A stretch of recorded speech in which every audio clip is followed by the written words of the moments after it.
10 గంటలకి ల్యాండ్ అవుతారు.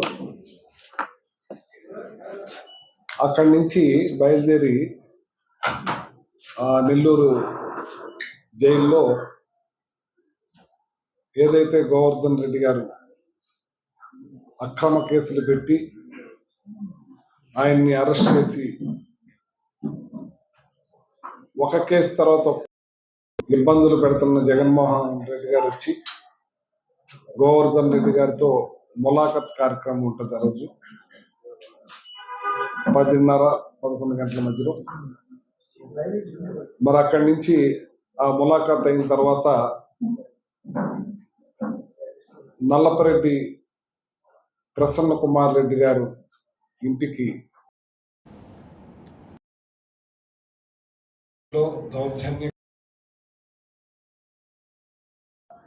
ఆ ఫర్నిచర్ అంతా కూడా విధ్వంసం చేసి ఇల్లునంతా విధ్వంసంగా దుర్మార్గంగా పగలగొట్టి నల్లపరెడ్డి శ్రీనివాసరెడ్డి గారు వైఫ్ పెద్దావిడి మరి ఇంట్లో ఎవరో లేని టైంలో ఆవిడ ఒక్కవిడే పెద్దావిడ ఉన్న టైంలో భయభ్రాంతులకి గురయ్యే విధంగా నెల్లూరు చరిత్రలో రాష్ట్ర చరిత్రలోనే ఎప్పుడు ఎక్కడ జరగని విధంగా ప్రతిపక్షాలు పాలక పక్షాలు రాష్ట్రంలో ఎన్నోసార్లు మారుతా ఉన్నాయి, వచ్చినాయి. ఈవెన్ రాయలసీమలో కూడా ఎప్పుడూ జరగని విధంగా ఈ నెల్లూరు జిల్లాలో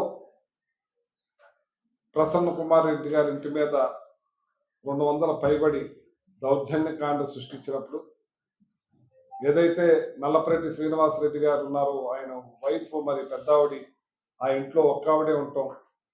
ఆ దౌర్జన్యకాండకి ఆ వయసులో ఎంతో భయభ్రాంతులకు గురైన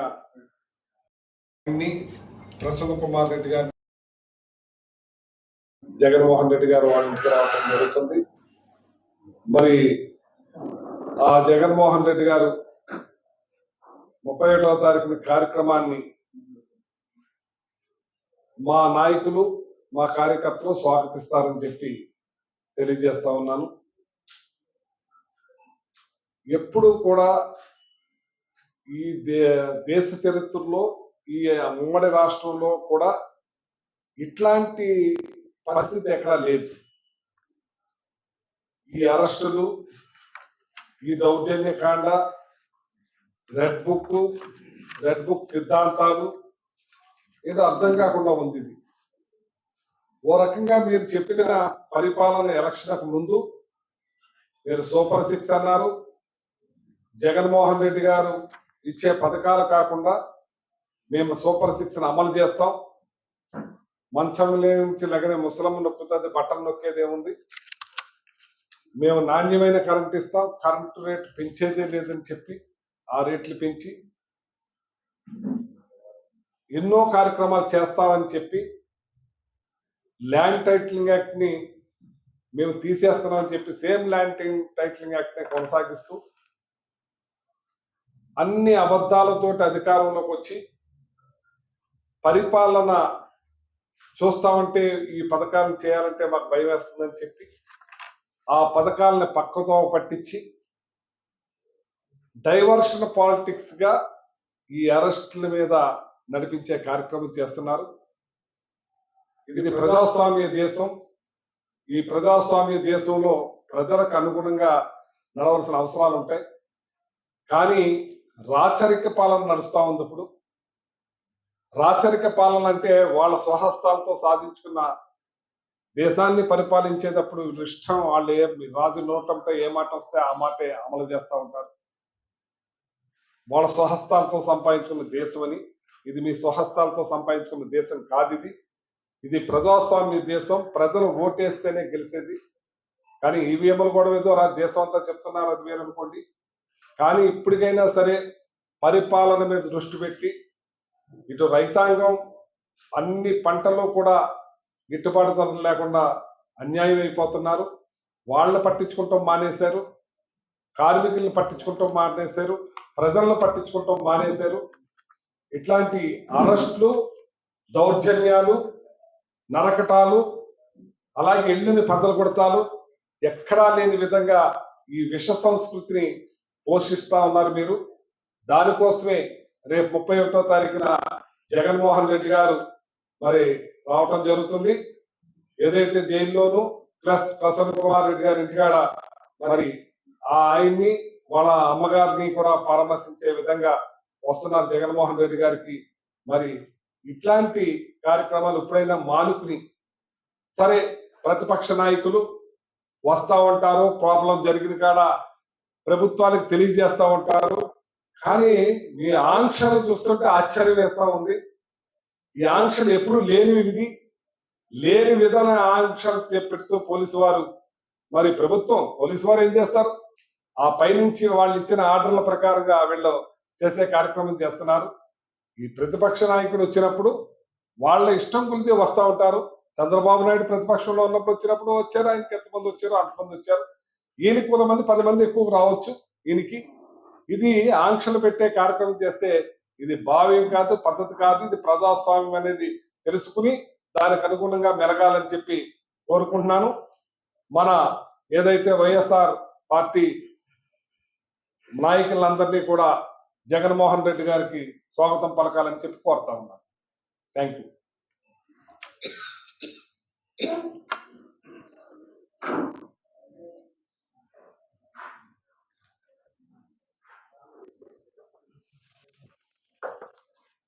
అందరికీ నమస్కారం. మీ అందరికీ తెలిసిందే, ఒక అక్రమ కేసులో కాకాని గోవర్ధన్ రెడ్డి గారిని అరెస్ట్ చేయడం, ఆ తర్వాత ఆయన మీద సుమారుగా 17 కేసులు ఈ రోజుకి కూడా మోపబడి 2 నెలలకు పైగా ఆయన జైల్లోనే ఉండడం కూడా అందరికీ తెలిసిన విషయం. అలానే ఇటీవల కాలంలో నల్లరెడ్డి ప్రసన్న కుమార్ రెడ్డి గారి ఇంటిని ధ్వంసం చేయడం, అది కూడా ఎప్పుడు మన నెల్లూరు చరిత్రలో ఎప్పుడు కూడా చూడలే. ఆంధ్ర రాష్ట్రంలో కూడా అటువంటి పరిస్థితులు ఎప్పుడు కూడా గమనించలేదు. మరి ఇట్లాంటి దురదృష్టకర సంఘటనలు నెల్లూరులో జరగడం చాలా బాధాకరం. చాలా మంది జరిగినటువంటి తీరుని, ఇటీవల కాలంలో పెడుతున్నటువంటి అక్రమ కేసుల్ని అన్నింటినీ కూడా చూస్తా ఉన్న తర్వాత నెల్లూరు జిల్లాలో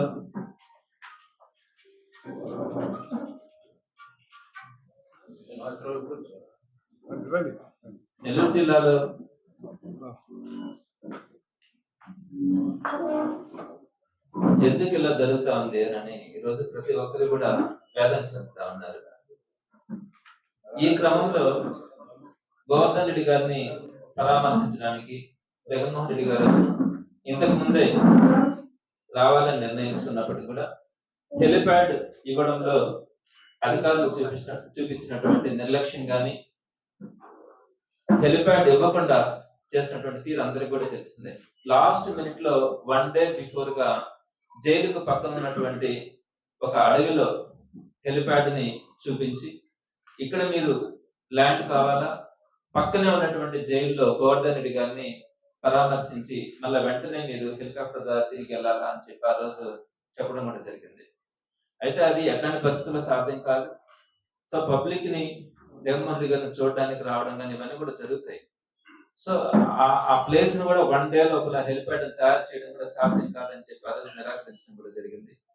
అయితే ఎటకేళ్ళకి ఈ రోజు మరి 2 దురదృష్టకరమైన సంఘటనలు జరగడం కానీ, అలానే నెల్లూరులో జరుగుతున్నటువంటి పరిణామాలు కూడా విపరీతమైనటువంటి స్థాయిలో ఉండడం, వీటన్నిటిని చూసిన తర్వాత జగన్మోహన్ రెడ్డి గారు రేపు 31వ తారీఖు నాటి గురువారం రోజు నెల్లూరుకి రావాలని గోవర్ధన్ రెడ్డి గారిని ములాఖతు ద్వారా పరామర్శించి, అక్కడి నుంచి ప్రసన్న కుమార్ రెడ్డి గారి ఇంటికి వచ్చి అక్కడ జరిగినటువంటి తీరుని దాన్నంతా కూడా తెలుసుకోవడం కానీ, ఆ కుటుంబ సభ్యులను పరామర్శించడం కానీ చేయాలన్న ఆలోచనతో రేపు 31వ తారీఖు నాటి గురువారం రోజున ఉదయం 10 గంటలకి హెలికాప్టర్ ద్వారా రావడం కూడా జరుగుతా ఉంది.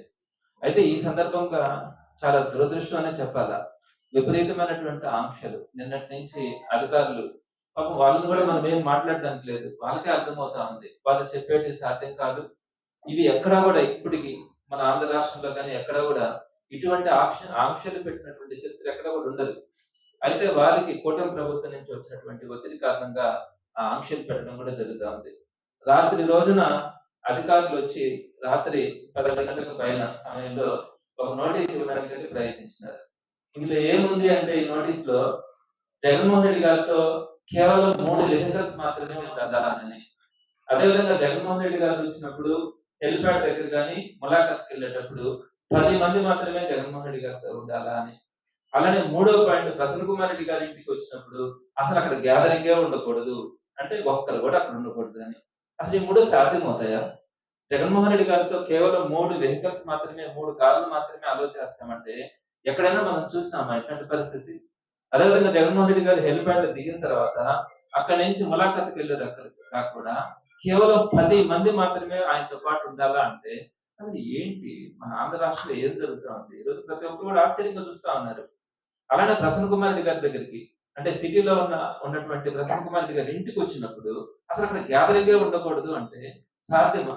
ఈ విధంగా ఎక్కడైనా కూడా ఒక ఎక్స్సీఎం గా పనిచేసినటువంటి జగన్మోహన్ రెడ్డి గారు, భారతదేశంలోనే అత్యంత ప్రజాదరణ కలిగినటువంటి జగన్మోహన్ రెడ్డి గారు వచ్చినప్పుడు ఇలాంటి కండిషన్స్ ని పెట్టి రాత్రి నోటీస్ ఇవ్వడానికి ప్రయత్నిస్తే ఇది సాధ్యం కాదని నిరాకరించడం కూడా జరిగింది, తీసుకోలేదు. సరే దాన్ని కొంచెం రివైజ్ చేసి మళ్ళీ ఈ రోజు నోటీస్ ఇచ్చినారు. దాంట్లో ఏం చేస్తున్నారంటే 3 కార్లు కాకుండా 15 కార్లు వరకు అలౌ చేస్తామని చెప్తున్నారు. ఇంకపోతే 10 మందే ఉండాలా జగన్మోహన్ రెడ్డి గారితో హెలిప్యాడ్ దగ్గర కానీ, అదేవిధంగా జైలు దగ్గరికి వెళ్ళేటప్పుడు కానీ. అలానే 3వ కండిషన్ అయితే అలానే పెట్టినారు. ప్రసన్న కుమార్ రెడ్డి గారి ఇంటి దగ్గర గ్యాదరింగ్ అసలు పర్మిషన్ ఇవ్వము అన్నారు. అసలు ఇవన్నీ చూస్తే మళ్ళా ఇంకొకటి ఇచ్చినారు, ఏమనుంది కోట్ చేసినారు. రాప్తాడ్లో గాని, పొదిలిలో గాని, రెంటపల్లిలో గాని, బంగాళపాలెంలో గాని, చిత్తూరు డిస్ట్రిక్ట్ వీటన్నింటిలో కూడా జగన్మోహన్ రెడ్డి గారికి విపరీతమైనటువంటి క్రౌడ్ వచ్చింది అని కోట్ చేసినారు. చేస్తూ కాబట్టి మీరు స్ట్రిక్ట్ గా ఈ వెహికల్స్ విషయంలో గాని కేవలం 15 వెహికల్స్, అలానే 10 మంది మాత్రమే మనుషులు ఆయనతో పాటు ఉండాలా.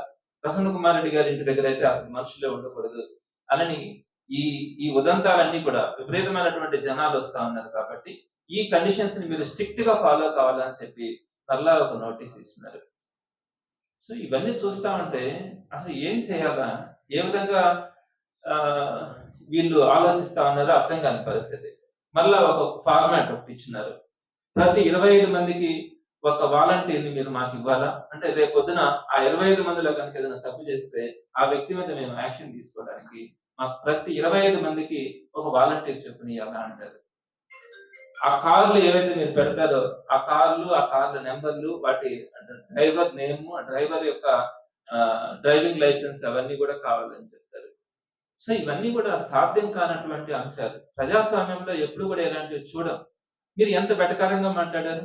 ఒక పులివెందుల ఎమ్మెల్యే అంటే ఎక్స్ సీఎం అని చెప్పడానికి కూడా మీరు ఇష్టపడకుండా పదే ఆయన ఒక పులివెందుల ఎమ్మెల్యే ఆఫ్టర్ ఆల్ అని మాట్లాడేటప్పుడు మీరే దీంట్లో కోట్ చేసినటువంటి ప్రతి దగ్గర కూడా ఆయనకి హ్యూజ్ లార్జ్ క్రౌడ్ మొబిలైజ్ అవుతా ఉంది అని చెప్పి మీరు నోట్ చేస్తా ఉన్నారు.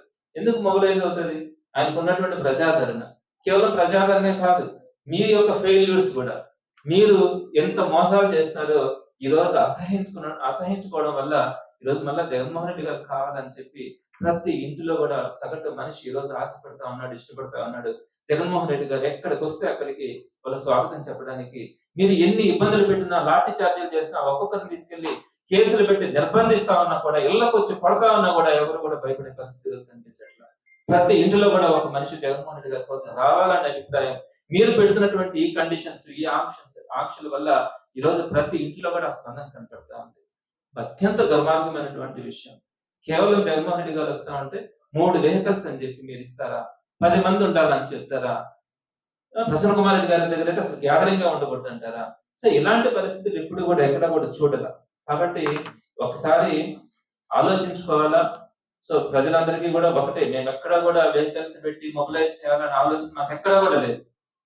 ఎక్కడ కూడా మీరు అవతల పక్క కూటమి ప్రభుత్వం ఇంతమంది ప్రతిపక్షంలో ఉన్నప్పుడు చంద్రబాబు నాయుడు గారి యాత్రలకు కానీ, అదేవిధంగా లోకేష్ యొక్క పర్యటనలకు కానీ మీరు బస్సులు పెట్టుకొని, వెహికల్స్ పెట్టుకొని మీరంతా కూడా మొబిలైజ్ చేస్తున్నారు.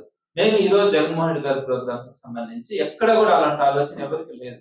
స్వచ్ఛందంగా ప్రతి ఇంటిలో నుంచి కూడా ఈ రోజు మనిషి ముందుకు రావడానికి ఇష్టపడతా ఉన్నారంటే జగన్మోహన్ రెడ్డి గారి పట్ల ఉన్నటువంటి ఆదరణ మీ అందరికీ కూడా అర్థమవుతా ఉంది. తప్పకుండా మళ్ళా మరొకసారి చెప్తా ఉన్నాం, మేము అధికారులకు సహకరిస్తాం. ప్రోగ్రాం ప్రశాంతంగా జరగాలి. వచ్చిన వాళ్ళందరూ కూడా జగన్మోహన్ రెడ్డి గారిని కనీసం చూడడానికైనా అవకాశం కల్పించండి. అంతేగాని మీకు ఇష్టం వచ్చినటువంటి రెస్ట్రిక్షన్స్ పెడితే మాత్రం ప్రజల్లో తిరుగుబాటు వస్తుందని మాత్రం తెలియజేస్తా ఉన్నాం. ఇక్కడ మేము అధికారులు కానీ ఇంకొకరిని కానీ కూడా ఎవరిని నిందించాలనుకోవట్లా. ఎందుకంటే ఇది కూటమి ప్రభుత్వం చేస్తున్నటువంటి అరాచకమే. వారు ఇస్తున్నటువంటి కండిషన్స్ వల్లే ఈ అధికారులు కానీ ఈ విధంగా చేయాల్సి వస్తా ఉంది. మాకు అర్థమవుతా ఉంది. తప్పకుండా కూడా ప్రజలందరూ కూడా గమనిస్తా ఉన్నారు. జగన్మోహన్ రెడ్డి గారి ఆదరణ ఇట్లాంటి కండిషన్స్, ఇట్లాంటి నిర్బంధాలు ఎక్కువ పెట్టినప్పుడు ఎక్కువ వాళ్ళలో నుంచి ఇంకాస్త వాళ్ళలో ఉన్నటువంటి ప్రేమ అభిమానం బయట కనపడడానికి కూడా అవకాశం ఉంటుంది. ప్రజలందరికీ కూడా ఒకటి తెలియజేస్తా ఉన్నాం. 31వ తేదీన జగన్మోహన్ రెడ్డి గారు నెల్లూరుకి వస్తా ఉన్నారు. ఈ 2 కార్యక్రమాలు ఏదైతే గోవర్ధన్ రెడ్డి గారిని అక్రమంగా అరెస్ట్ చేసినారో ఆయన్ని పరామర్శించడంతో పాటు ప్రసన్న కుమార్ రెడ్డి గారిని కూడా పరామర్శించడం జరుగుతా ఉంది అని చెప్పి తెలియజేస్తాం. ఏదైనా అడుగుతారు? ఇస్తారు తర్వాత. ఇప్పుడు మీకు ప్రోగ్రామ్ అయితే చెప్పారు, రూట్ మ్యాప్ మళ్ళీ రేపు మరి ఇన్ని ఆంక్షల మధ్య పర్యటన ఏమా ఇన్ని ఆంక్షల మధ్య పర్యటన కొనసాగిస్తారు. పేరు పెట్టుకోనివ్వండి. అది కాదు బాబు, ఇన్ని ఆంక్షలు వాళ్ళు పెడుతున్నారు, అక్కడ పెట్టలేదు, పొదల్లో పెట్టలేదా? పొదల్లో పెట్టారు, అన్ని చోట్ల పెట్టారు. ప్రోగ్రాం ఎక్కడ ఆగదు, నడుస్తూనే ఉంది. ఇప్పుడైనా పెట్టకుండా ఉన్నారా కేసులు? లేదమ్మా, ఎవరు వస్తారో కూడా తెలియదు. ఎవరు పెడతారయ్యా, ఎవరు వస్తారో తెలియదు. దానికి మీకు తెలుసా, నాకు తెలుసా? మీ ఏమైనా మొబైల్ చేస్తే ఈ నియోజకవర్గం ఇంతమంది వస్తున్నారని చెప్పి దాన్ని పెడతాను. మాకేం తెలుస్తుంది? మొబైలేషనే లేదు కదా. ప్రసన్న కుమార్ రెడ్డి ఇంటి పైన దాడి చేసుకున్న ఫోటోలు వీడియోలు అన్ని ఇచ్చినంత కేసు ఎఫ్ఐఆర్ చేయలేదు. మీరే రాయాలి, మీరే అడగాలి. మరి చెవులో శంఖమవుతున్నట్టు వాళ్ళు నిద్రపోతా ఉన్నారు. దీనికి మాత్రం ఇది అయిపోతా ఉన్నారు. అవన్నీ ఫోటోలు ఉన్నాయి, అవన్నీ ఉన్నాయి. ఆ వీడియో వచ్చింది. వాళ్ళు మామూలుగా ఒక ప్లాన్ ప్రకారంగానే సీసీ కెమెరాలు పగలగొట్టుకుంటూ వచ్చి చేశారు. కానీ ఆ పక్కింట్లో ఏదో దొరికిన వల్ల ఆధారాలు అన్ని రకాలు దొరికినాయి కాబట్టి వాళ్ళు తీసుకోవాలి. నేను ఇందాక చెప్పాను కదా, ఇది రాచరిక పాలనలో ఉందని, ప్రజాస్వామ్య పాలనలో లేదు. ఇంకా అడుగుతారా?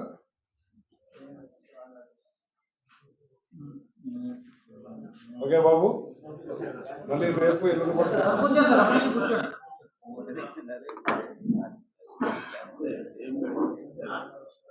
తీసుకోలే